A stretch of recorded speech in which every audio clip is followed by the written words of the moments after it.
ब्रह्मचारी गुरुकुले वसन्तान्तो गुरोर्हितम् आचरन् दासवन्नीचो गुरौ सुदृढसंहृदः. Another time, as Prabhupada took his massage, I asked him, what is the position of devotees living outside? एक बार Prabhupada ji massage ले रहे थे, मैंने उनसे प्रश्न किया, जो भक्त मंदिर में नहीं रहते, खास करके गृहस्थ है, अपना बिजनेस फैमिली मंदिर के बाहर रहते हुए देख रहे हैं देखभाल, उनका स्थिति क्या है?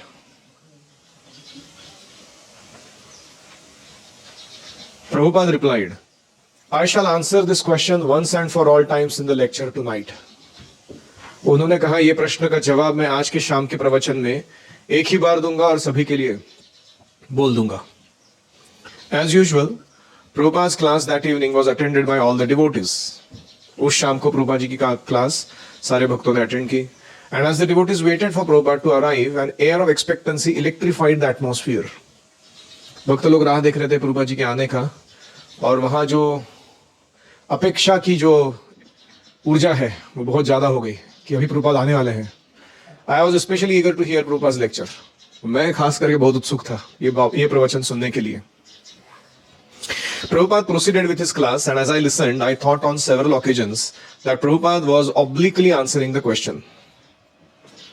प्रभुपाद जी ने अपना प्रवचन दिया, और जब मैं सुन रहा था मुझे लग रहा था कि प्रभुपाद इस प्रश्न को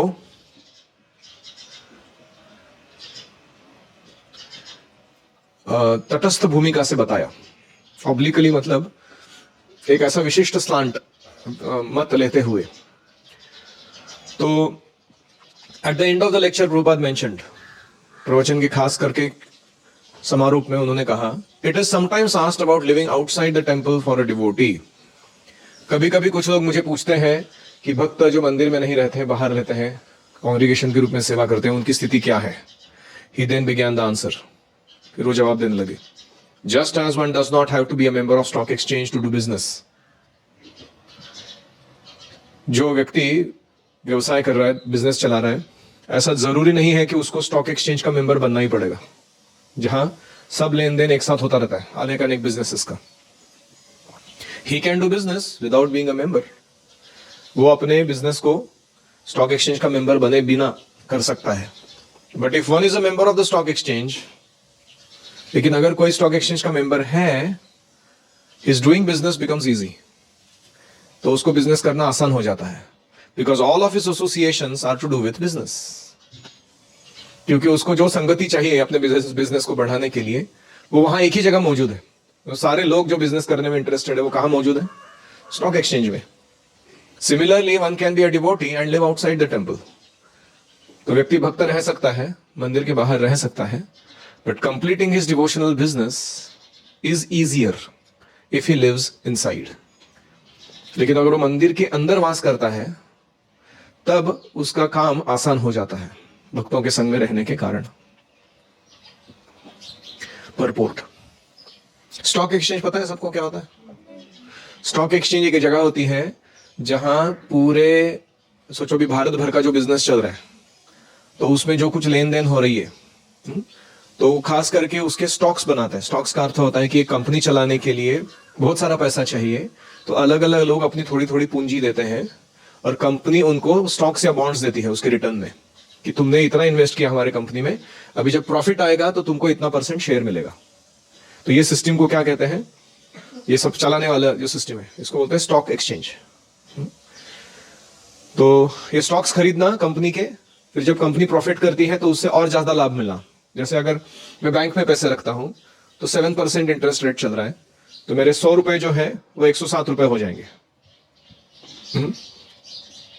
मेरे को बैंक रिटर्न देगी. मैंने उनके पास पैसे रखे थे उसके लिए, क्योंकि उन्होंने उस पैसे का यूज किया, थोड़ा सा प्रॉफिट बनाया, वो हमारे साथ शेयर करेगी. ये सेविंग रेट है. लेकिन स्टॉक्स जो होता है उसमें कभी कभी क्या होता है, अगर कंपनी ने 15% 20% प्रॉफिट बनाया, तो आपको 100 रुपए का स्टॉक लेने पर 120 रुपए मिलेंगे रिटर्न. तो कुछ लोग क्या करते हैं, स्टॉक्स में पैसे इन्वेस्ट करते हैं. तो ये सारा मैनेज करने वाला जो ऑर्गेनाइजेशन है उसको क्या कहते हैं? Stock exchange. तो तो ऐसे बिजनेस करने वाले लोग जो एकत्र आते हैं, उनके संग में रहने से बिजनेस करने की तकनीक, बिजनेस करने की सुविधा, बिजनेस करने की आसानी बढ़ जाती है। ऐसे ही भक्तों के साथ रहने से भक्ति करने की टेक्निक, उसकी सुविधा और उसका इजीनेस बढ़ जाता है कि नहीं? जैसे आप लोग अभी गुरुकुल में रह रहे हो, यहाँ ये तीनों आसान है ना, सुविधा, टेक्निक एंड इजीनेस। घर जाते तो क्या होता है, खुद से सब आयोजन करना पड़ता है, मुश्किल हो जाता है कभी कभी सेम स्टैंडर्ड मेंटेन कर पाना, रखना। तो इसलिए आपको क्या करना है आगे जाके, एक मंदिर, एक फार्म कम्युनिटी, एक गौशाला और एक गुरुकुल, ऐसा पूरा भक्तों का समुदाय बनाना है अपने आजू बाजू, और उसके बीच में रहते हुए सेवा करनी है। तो उससे क्या होगा, you are living in stock exchange. वहां से ऐसे ही लोग आए हुए हैं जिनका मानसिकता आपके भक्ति के मानसिकता से मिलता जुलता है। जैसे हम यहाँ क्या कर रहे हैं, वही सेम काम कर रहे हैं। दिन भर कोई भौतिक कार्य है हमको, are you doing any material business to make money और to get association with outsiders? No, correct. तो इसलिए this is how we should create situations for our spiritual wellbeing. During this years devotees often ask Prabhupada the inside outside question. उन दिनों, उस साल में बहुत भक्तों ने यह प्रश्न, इनसाइड और आउटसाइड, कि मैं मंदिर में रह रहा हूं, आउटसाइड रह रहा हूं, मेरा किसका स्थिति अच्छा है, ये बहुत बार पूछा गया था। ISKCON's general view was clear and simple. ISKCON की जो भूमिका थी वो स्पष्ट थी और सरल थी। Those living in the temple were devotees, those living outside were demons. उन दिनों ऐसा था इस्कॉन में कि जो मंदिर के अंदर रहते हैं वो सारे डिवोटीज हैं, जो मंदिर के बाहर रहते हैं वो सारे डीमंस हैं। This did not represent Prabhupada idea, लेकिन ये प्रभुपाद जी का मत नहीं था। However, in the following escape from the morning walk, Hawaii 1975, Prabhupada thoroughly explains the inside-outside controversy. एक मॉर्निंग वॉक हो रहा है हवाई में 1975 में, और प्रभुपाद जी यही टॉपिक को छेड़ते हैं और उसके जवाब में कुछ बातें बोलते हैं जो बहुत महत्वपूर्ण है। सिद्ध स्वरूप is asking, it is very difficult to put everyone who is living outside the temple in one category. जो मंदिर के बाहर रहने वाले भक्त हैं, गृहस्थ हैं इत्यादि, उनको सबको एक ही कैटेगरी में डालना मुश्किल है। Some people, there are many people who I know living outside are following strictly the regulative principles. कुछ भक्त हैं, मैं जानता हूं, मंदिर के बाहर रहते हैं और बहुत ही अच्छा नियामक तत्वों का पालन करते हैं, भक्ति के नियमों का पालन करते हैं। प्रभुपाद, हाँ क्या कहा? They are strictly following regulative principles, chanting their rounds, having morning aarti in their homes, and evening also they are chanting. So instead of fighting, I think we should only try to encourage everybody to chant and follow regulative principles. तो सिद्ध स्वरूप कहते हैं कि ये गृहस्थ भक्त जो मंदिर के बाहर रह रहे हैं वो क्या करते हैं, अपने माला का जप अच्छे से करते हैं, सुबह मंगल आरती करते हैं, सारे नियम पालन करते हैं, शाम को भी कीर्तन करते हैं।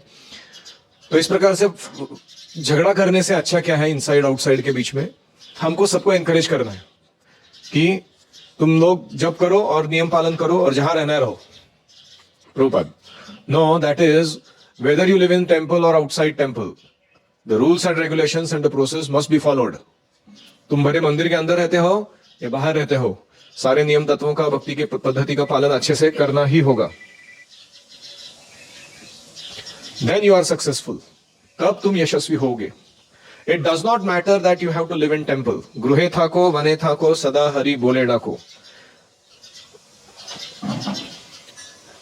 कोई जरूरत नहीं है कि तुम्हें मंदिर में ही रहना होगा, घर में रहो, वन में रहो, जहां रहो हरि का नाम लेते रहो। Not that everyone has to live in the temple. If he does not agree with our god brothers friends, he can live separately. तो कोई अगर व्यक्ति है जो अपने गुरु भाइयों के साथ मिलजोल रख के नहीं कर सकता काम, और मित्रता नहीं मिल रही है उसे इस्कॉन के अंदर, तो ही कैन लिव सेपरेटली, उसको सेपरेट रह सकता है वो और अपना भक्ति संभाल सकता है। But he must follow the rules and regulations, लेकिन उससे सारे नियम कानून पालन करने होंगे। दैट इज वांटेड, ये चाहिए। But if you live with the devotees it will be automatically done. लेकिन अगर तुम भक्तों के साथ रहोगे तो नियम पालन करना ही बहुत ऑटोमेटिक हो जाएगा, तुमको विशेष कोई प्रयास नहीं करना पड़ेगा। जैसे उदाहरण के तौर पर जब हम घर पर जाते हैं तो कभी कभी कुछ बाहर से खाने के लिए लेके आते लोग, है कि नहीं? You get something from outside to eat, और वो जो रिलेटिव्स आए हैं या फ्रेंड्स आए हैं वो जो लाते हैं वो कुछ ऑफर नहीं रहता, तो उनका मन रखने के लिए खाना पड़ता है। लेकिन हम भक्तों के संग में रह रहे तो क्या होता है, वो बाहर का कुछ लाते नहीं है, अगर लाते भी हैं कदाचित तो उसको ऑफर करते हैं खिलाने से पहले। तो इट बिकम्स इजी भक्तों के साथ रहते समय। सिद्ध स्वरूप इजी, हाँ सरल। Prabhupada therefore it is recommended that you live with the devotees. इसलिए हम रेकमेंड करते हैं कि तुम भक्तों के साथ रहो, but you cannot make a new opinion so far process is concerned. लेकिन भक्ति की पद्धति के बारे में अपना नया मत तैयार नहीं करना। That must be followed. जो मैंने दिया है वो अच्छे से पालन करना होगा। This is not a good idea, what ever I do it is my independence, I will chant. मैं जो करना चाहता हूं मैं करूं, मेरी स्वतंत्रता है, मैं जब तो कर रहा हूं ना, ऐसे नहीं चलेगा। So that is good in a sense that someday he will come to senses. वो अच्छा है कि बाहर रह के भी पालन कर रहा है, क्योंकि एक दिन उसको समझ में आएगा कि नहीं, यही कार्य मुझे भक्तों के संग में रह के करना है। Otherwise for the time being the chant is not very powerful. लेकिन भक्तों के संग में जो जब करते हैं हम, वो इतना प्रभावशाली नहीं होता, उसमें पावर कम रहती है।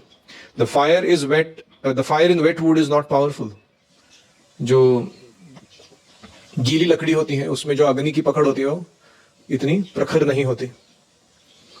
It will create some smoke, धुआं निकलता है। The fire in although the fire is there, मानते हैं कि आग है वहां पर, but if you put dry wood immediately it will be blazing and your business will be quickly done. लेकिन अगर तुम्हारे पास सूखी लकड़ी है तो अग्नि तुरंत पकड़ लेगी और तुम्हारा काम एक ही जीवन में पूरा हो जाएगा, कुछ ही कम समय में पूरा हो जाएगा। दिस इज इंटेलिजेंस, ये बुद्धिमानी का काम है। देयर आर मेनी एग्जांपल्स, ऐसे बहुत उदाहरण है। A patient suffering from a disease, एक व्यक्ति था, बीमारी थी उसको कोई। Doctor said you should do, you should not do, ये करना है, ये नहीं करना है। So if we follow you should not do then it becomes quickly recovered. तो जो नहीं करना है वो बोला गया है, वो पालन करने से तुम जल्दी बीमारी से ठीक हो जाओगे। Keshav, but if someone under the treatment of the doctor at the same time he does all nonsense, then how it can be successful? कोई डॉक्टर से जाके मेडिसिन लेके आ रहा है लेकिन बीच बीच में थोड़ा अपना ही मूर्खता के काम कर रहा है, तो वो ठीक कैसे होगा? दैट इज स्टेटेड इन चैतन्य चरितामृत। चैतन्य चरितामृत वर्णन करता है, पापी जने अपराध आचार्य प्रचुर, पापी जने अपराध आचार्य प्रचुर। पापी लोग जो होते हैं उनसे बहुत सारे अपराध होते रहते हैं भक्ति करते समय। Offenceless chanting is the ultimate goal. निरपराध भाव से जप करना यह हमारा अंतिम उद्दिष्ट है। In the beginning we are not offenceless, शुरुआत में बहुत अपराध होते हैं हमसे, but by chanting by practice we gradually become offenceless. लेकिन अच्छा जप करने से धीरे धीरे हम अपराधों से मुक्त हो जाते हैं। But this is necessary that you should be offenceless, और ये जरूरी है कि तुम निरपराध बन जाओ। Any reflections? ये लंबा है, हम पार्ट्स में लेंगे इसको।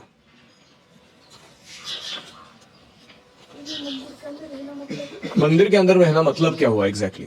तो मैंने 3 डेफिनेशंस अभी तक बताए हैं आपको। पहला है कि एक इस्कॉन का मंदिर जो ऑलरेडी वेल एस्टेब्लिश्ड है, उसके बगल में जाके आप रहिए और वहां का मंगल आरती, इवनिंग प्रोग्राम, वहां की सेवाएं, वहां का प्रचार, वहां का जो भी फेस्टिवल्स, वो सब में भाग लीजिए। तो ये एक मीनिंग हुआ कि आप मंदिर के निकट जाके रहते हो और वहां के सारे सिस्टम्स जो है प्रभुपाद जी ने बनाए हुआ, मॉर्निंग प्रोग्राम, इवनिंग प्रोग्राम, सब कुछ अच्छे से फॉलो करते हो। और दिन में तुमको जॉब को जाना पड़ता है, कोई बिजनेस करना पड़ता है, वो भी करते हो। So this is also very ideal to be like that. That is first. दूसरा है you become full time brahmachari और full time in the temple. There are some full time grihasthas also, वो मंदिर के लिए ही काम करते हैं, मंदिर से ही थोड़ी लक्ष्मी लेते हैं और अपना सारा जीवन भक्तों के संग में ही बिताते हैं। So you become a full time brahmachari और गृहस्थ। दैट इज सेकंड मेथड, कि तुम वैसा सेकंड करो। That is as good as living in temple. और तीसरा है कि तुम अपने खुद से, जैसे मैंने कहा, मंदिर, गौशाला, फार्म कम्युनिटी, गुरुकुल, ऐसा कोई स्थापित करो जैसे यहाँ पर हमने किया है, जहां एग्जैक्टली मंदिर जैसा ही सिस्टम्स है। ऑफ कोर्स थोड़ा किड फ्रेंडली है लेकिन most of the systems they are as good as temple. अभी जैसे मैं आश्रम में था, ब्रह्मचर्य आश्रम में, वहां ब्रह्मचारियों का प्रसाद जहां बनता था वो जगह, जनरल पब्लिक का प्रसाद जो बनता था वो जगह, और डेटीज का किचन, ये 3 अलग अलग थे। हमारे यहाँ ऐसा नहीं है, हमारे यहाँ एक ही जगह बनता है और हम सब वही लेते हैं, और सारा का सारा वहां लगा हुआ मेन डेटी को ही ऑफर होता है कि नहीं? ऐसा नहीं कि गोविंदा में एक सेपरेट कोई कर रहा है ऑफरिंग, ब्रह्मचर्य क्लब इधर वो सेपरेट ऑफरिंग कर रहे हैं, जनरल किचन वाले अपना ऑफरिंग कर रहे हैं, ऐसे नहीं। मेन प्राण प्रतिष्ठित विग्रह है, उनको ही सब ऑफरिंग आ रहा है। तो you can make systems which are even better in a small scale. Things become better because people can relate to each other very well. एक दूसरे से संबंध बहुत अच्छा होता है उससे। तो हमें ऐसे सिस्टम्स बनाने चाहिए जिसके द्वारा हम मंदिर में ही रहें हमेशा। और वर्स्ट केस में कम से कम इतना तो करना चाहिए कि हमारा कोई टिम्बकटू गांव में जॉब लगा है या बिजनेस चल रहा है और उधर ज्यादा एसोसिएशन नहीं मिलता, मंदिर को सिर्फ संडे टू संडे जा सकते हैं, घर भी थोड़ा दूर है भक्तों से, तो उस समय क्या करना चाहिए? अपने घर के अंदर मंदिर बनाना चाहिए। फर्स्ट क्लास मॉर्निंग प्रोग्राम, जैसे मैंने उस दिन वो वीडियो दिखाया था, एक पति पत्नी और बच्चा, वो कैसे रहते हैं, कहाँ, कौन सी कंट्री था वो? China, correct. हाँ, निमाई नेताएं Das. Very sincere practice. So दिन में अपने जॉब के लिए जा रहे हैं, मॉर्निंग इवनिंग प्रचार करने में, अपना साधना करने में समय दे रहे हैं। That is also very nice, recommended. तो वो ये आउटसाइड इनसाइड का जो द्वंद्व है वह तब प्रबल हो जाता है जब भक्तगण एक दूसरे के साथ समन्वय नहीं रखते हैं। जैसे हमारे टेंपल में भी एक बार हुआ था ऐसा कि एक नित्यानंद सभा करके फ्यूचर जो बनने वाले गृहस्थ है उन बच्चों को ट्रेनिंग देने का एक समूह था, एक ग्रुप था जो आगे जाके गृहस्थ आश्रम स्वीकार करने वाले को ट्रेनिंग देते थे। दूसरा गौरांग सभा करके था, आगे जाके ब्रह्मचारी बनने वाले उनको ट्रेनिंग देते थे। और इनको ट्रेनिंग देने वाले काउंसलर्स जो थे, तो इनके काउंसलर्स गृहस्थ थे क्योंकि इनको गृहस्थ आश्रम का ट्रेनिंग देना है, इनके काउंसलर ब्रह्मचारी थे, उनको ब्रह्मचारी का ट्रेनिंग देना है। और इनके बीच में बहुत विवाद हो गया, तो दोनों को लगता था कि ये हमारे आदमी को उठा के लेके जाते हैं। इसको ब्रह्मचारी बनना है, उसको प्रेरित करता है शादी करो, वो उसको शादी करना है, उसको प्रेरित करता है चल ब्रह्मचारी बन। तो बहुत बहुत द्वंद्व हुआ था उसका। तो मेरे को ये बनाया गया मीडिएटर, ओम्बड्समैन बोलते हैं उसको, मध्यस्थ, कि इनके बीच में सुलह करा दो कुछ करा के। तो ये मैंने खुद अनुभव किया है ये सब जो ये बोल रहे हो। तो फिर जब मुझे हायर किया इस सेवा के लिए, बड़ा मीटिंग हुआ था, at least 50-60 counsellors and plus additionally उनके जो मेन लीडर्स थे सारे बेसिस के, या वो सब बहुत सारे लोग थे। तो मैंने जाके अपना ISKCON रिजॉल्व बोलते हैं उसको, हाउ टू डू मीडिएशन, उसका सिस्टम अच्छे से यूज किया और दोनों के नीड्स वैल्यूज को लिखा क्लियरली एंड उसको वहां पूछा ये नीड और वैल्यू तुम्हारी क्यों है ऐसे, वो भी बताओ। तो दोनों साइड ने जो जो बोला मैंने पेपर पे लिख के सब सामने रख दिया सबके सामने कि देखो इन लोगों के नीड्स और वैल्यूज ये है और ये क्यों है नीड्स एंड वैल्यूज, किसके कारण ये है, इनके नीड्स एंड वैल्यूज ये है क्यों है, उसके कारण ये है।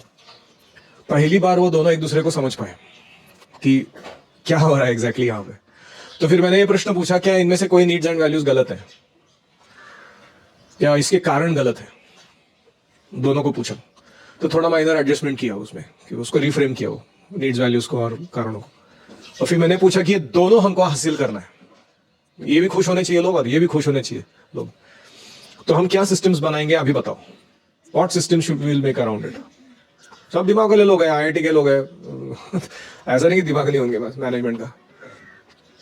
अच्छे से सिस्टम बनाया उन्होंने, खुद ही बोला कि ये स्टेप्स हम फॉलो करेंगे। हर एक बेस और वॉइस में जो भी प्रचारक जा रहे हैं वो 2 टाइप के रहेंगे, ब्रह्मचारी भी और गृहस्थ भी, और दोनों को समान मौका दिया जाएगा। और बच्चों को पहले 2 साल तक हम ब्रह्मचारी या गृहस्थ के बारे में प्रेरणा नहीं देंगे, उसको जो अपना पहले स्पिरिचुअल लाइफ सेट करने दो खुद को। फिर उसके बाद हम क्लास लेंगे जिसको गौर निताय सभा कहेंगे। गौर निताय सभा में क्या होगा, दोनों आश्रमों के बारे में मालूमात दी जाएगी कि ये आश्रम ऐसा होता है, ये आश्रम ऐसा, इसके चैलेंजेस ये है, इसके बेनिफिट्स ये है, ऐसा। और उसके बाद उनको पूछा जाएगा तुमको क्या चाहिए, वो बच्चे अपना अपना निर्णय लेंगे और उनको बोला जाएगा कि ये निर्णय तो अपने आप से लोगे, पीयर्स को देख के मेरा मित्र कहाँ जा रहा है या मेरा टीचर को क्या चाहिए वो सब देख के नहीं लेना है ये निर्णय। तो ऐसे बहुत सारे सिस्टम्स बनाए उन्होंने। उसके बाद वो विवाद थोड़ा ठंडा हो गया कि लोग एक दूसरे के साथ वैष्णव जैसा व्यवहार करने लगे, कोऑपरेशन मूड में आ गए वापस। तो इसलिए ये कोई नया नहीं है, प्रभुपाद के समय जो हुआ है बार बार होता रहता है। तो हमें पता रहना चाहिए कि how to handle conflict. Any other?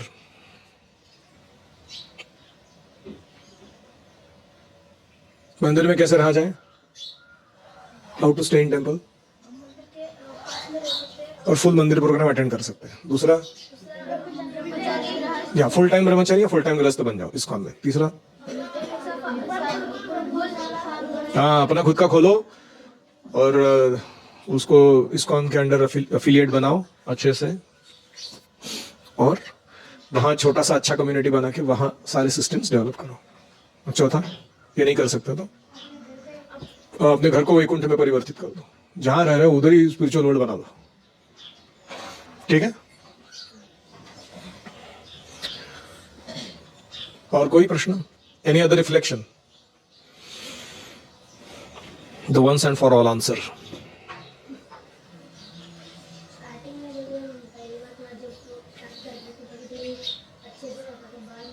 अच्छा होता है जब तो शुरुआत में अपराध पूर्ण जब होता है, और धीरे धीरे जब करते करते जब टेस्ट आती है तो अपराध कम हो जाता है.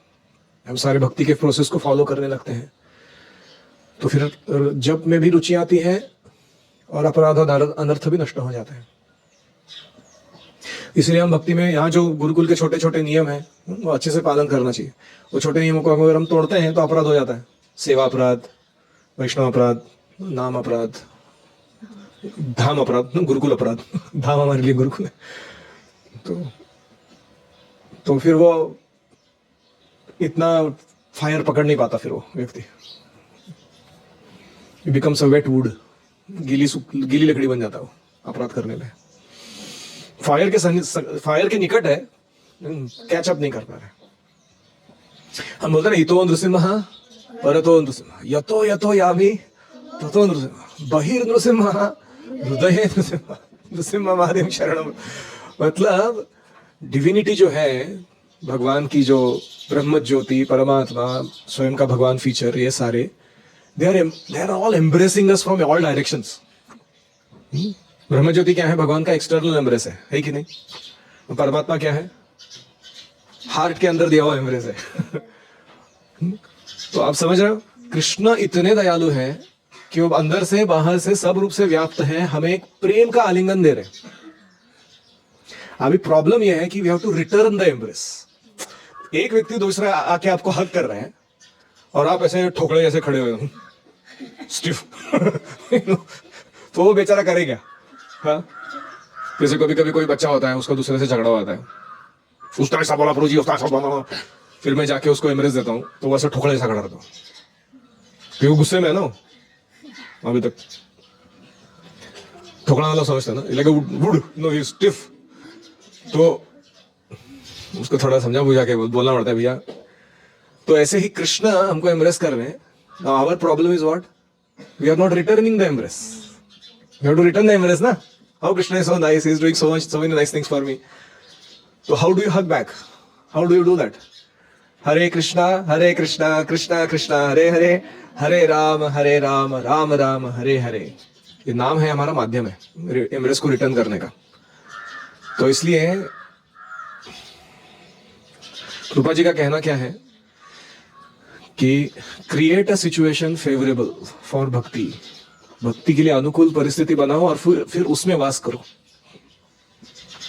तो शुरुआत के दिनों में 90% of ISKCON congregation was staying in the temple. And now the fact is 90% of ISKCON congregation is staying outside the temple. तो ये फैक्ट है. जैसे ऑर्गेनाइजेशन बड़ा होता है तो नेचुरल है ये ऐसा होना. और इसलिए जरूरी नहीं है कि केवल मठ मंदिर के द्वारा ही हम ये कार्य करें. ये हम छोटे छोटे कम्युनिटीज भक्तों के बना के हर लोकल एरिया में कर सकते हैं. ऐसा जो नहीं बहुत बड़ा मठ है, बड़ा मंदिर होगा तो ही मेरा भक्ति चल सकता है. भक्ति विनोद ठाकुर ने क्या किया था?